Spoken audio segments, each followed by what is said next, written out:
Hello students, in this class we are going to discuss about X-ray diffraction.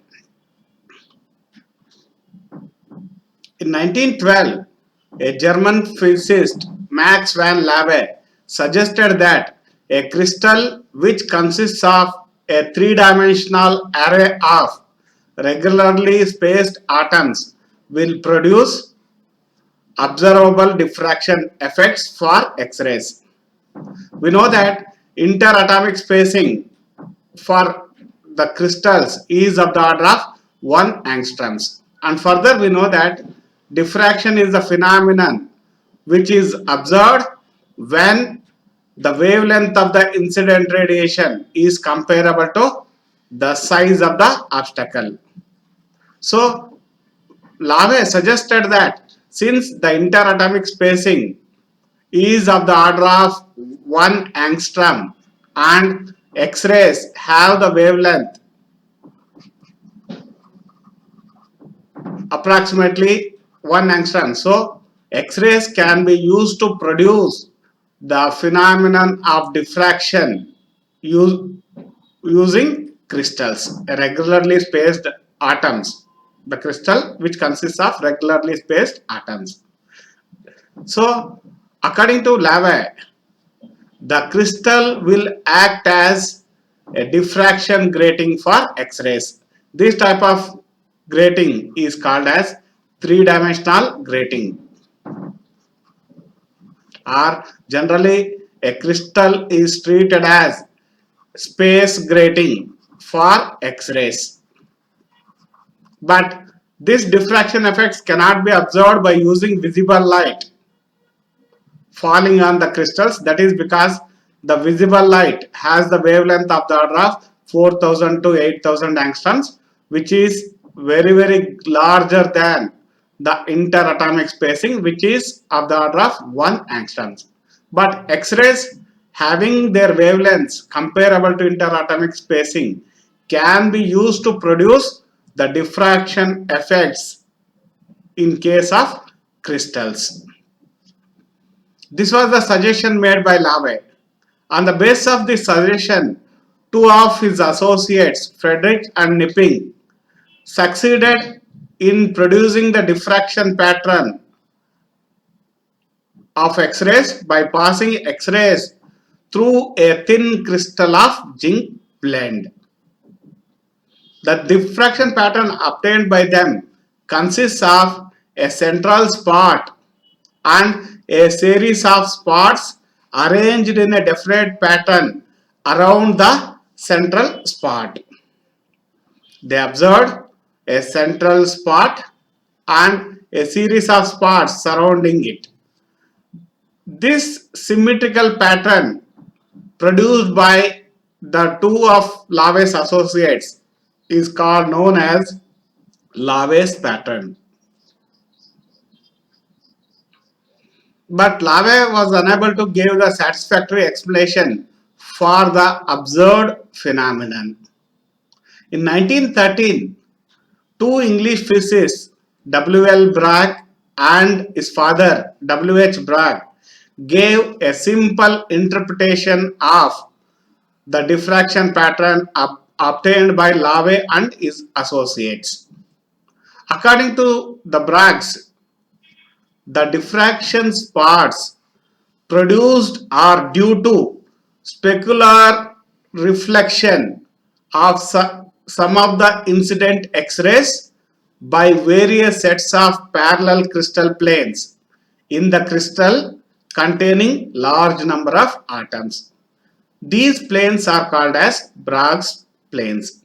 According to Bragg, the diffraction spots produced in the Laue pattern are due to specular reflection. It means it is just like mirror-like reflection. Almost the light completely gets reflected from the successive planes of a crystal consisting of large number of atoms. Now, in order to explain the mechanism, Laue and Bragg concluded that when incident X-ray is reflected specularly by the set of planes, crystal planes, its intensity will be modulated due to the constructive interference or destructive interference. Both the possibilities are there. Either due to constructive or destructive interference, the intensity of the light, reflected light, gets modulated. For an infinite set of such planes, crystal planes, with infinitesimal reflection coefficient, the only surviving reflection is the one for which there is constructive interference between the waves reflected by each set of neighboring planes. Among infinite set of planes, the only reflection that will survive is the reflection for which there is constructive interference. We have both destructive and constructive interference possible, but only the surviving reflection is the that reflection for which there is a constructive interference between the waves reflected by each set of neighboring planes. Thus, the difference in path length between the X-rays reflected from the adjacent planes separated by a distance d must be an integral multiple of wavelength of the X-rays. We know that for constructive interference, the path difference must be equal to an integral multiple of lambda. According to Bragg, if you take a crystal plane, when X-rays are made to fall on the crystal, then the X-rays which are reflected from the successive planes, only those reflected waves will survive for which there is a constructive interference. So for the constructive interference, those X-rays, reflected X-rays, must satisfy the condition path difference is equal to n lambda. This leads to the celebrated Bragg's condition 2d sin theta is equal to n lambda. The path difference, it can be shown that path difference is equal to 2d sin theta. That must be equal to an integral multiple of the wavelength of incident X-ray beam.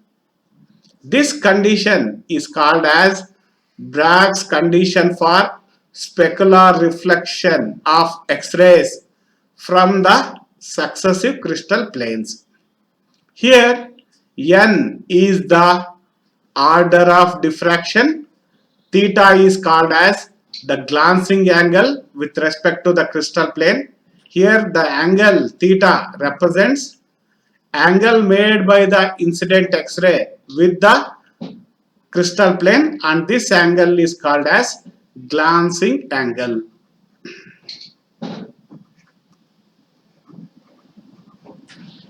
And the term D refers to interplanar separation, that is the separation between the successive crystal planes. Now with this mathematical equation 2d sin theta is equal to n lambda, let us state the Bragg's law. The statement of Bragg's law is the diffracted X-rays interfere constructively when the path difference is an integral multiple of wavelength of X-rays. This mathematical formula 2d sin theta can be put in the form of statement. That statement is called as Bragg's law, according to which the diffracted X-rays interfere constructively when the path difference is an integral multiple of wavelength of X-rays. This is how Bragg explained the Lave's pattern or the Lave's diffraction pattern produced by using X-rays. So, in case of X-rays, the phenomenon is not actually the diffraction, but it is reflection from the successive planes of the crystal. So, whenever we discuss the X-ray diffraction by crystals, Generally, often we use both the terms. The term reflection is equivalent to diffraction. Both the terminologies are used, both are equivalent to each other. In case of X-ray diffraction by crystals, either we use the term diffraction or reflection. Here the type of reflection that takes place is called as specular reflection.